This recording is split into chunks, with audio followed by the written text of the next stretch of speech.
Anger, how to deal with it. Next on the Metal Pulpit.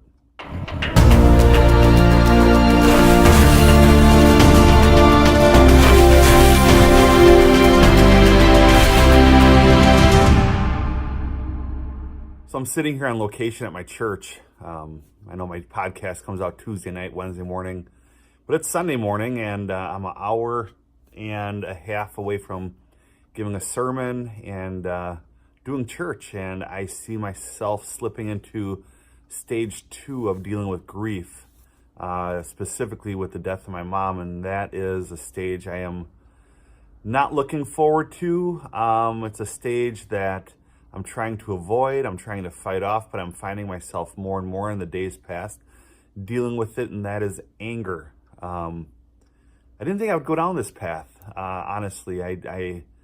I don't get angry at my mom. I'm sad with her loss. Every day is a challenge. There's not a half a day, there's not a couple hours that go by without me replaying what I saw in her nursing home room when I got the word that she passed away, just dealing with all of that. But it's the stage that I didn't want to go into, and now I find myself more and more going into that.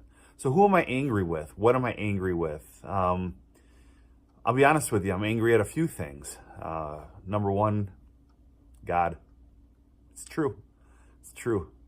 Let me clarify. I don't look at this situation and have my faith or my salvation in question. Okay, let me clarify that. That is a non-negotiable. I believe in Christ. I believe in God. I believe in my salvation. But the fact is that I'm angry with God. Why? Because as time has been going by for the past 22 years, I've been a pastor, and I've seen miraculous things. I really have. I've been in an ICU room where someone came back from the dead. I literally have been there. I've seen it, and it builds your faith. It strengthens your faith. But selfishly, my mom was only 75 years old, and she was dealing with something that probably could have been taken care of pretty swiftly with a touch from God, and it wasn't. It didn't happen. I realized my mom kind of gave up the will to fight, but at the same time, one touch of his hand could have solved it all, and that didn't happen. In fact, I addressed this in an earlier podcast called The Theological Tsunami, where my mom asked over and over that God would touch her, and he never did.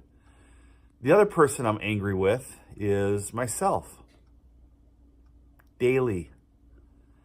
The fact is that my mom was always there for me, my dad, my brother. She was always there for us. If she couldn't be there physically, it was with a phone call. And on her dying day, this is my biggest regret. This is something I deal with all the time.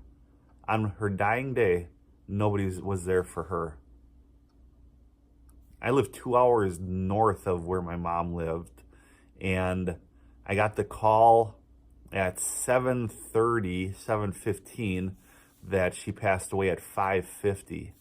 And you see what haunts me is that earlier that day I talked to her and she wasn't understandable. And so I called later to talk to her again so my wife could hear her when she got home from work. And that was about 6:15. And here she had passed already, and I knew nothing about it until 7:15, 7:30.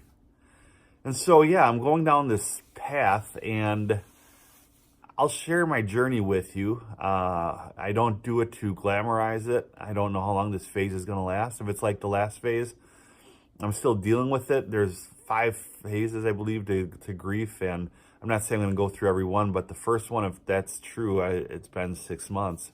It'll probably be longer than that, but this anger thing is setting in rather quickly, and so I share this with you to say you got to keep going on. You got to keep moving forward. I'm about to deliver a sermon in an hour and a half, and I'm going through this. But you have to stay as positive as you can. You have to trudge forward, but you have to be honest. You really do. You got to be honest with yourself and with others that this is the phase, this is what you're dealing with in life. Because if we're not honest with ourselves, if we're not honest with others, then how are you going to help yourself? How is God going to help you? How are other people going to know what to do to help you out? So I just wanted to share that with you today. It's for somebody watching this needed to hear that.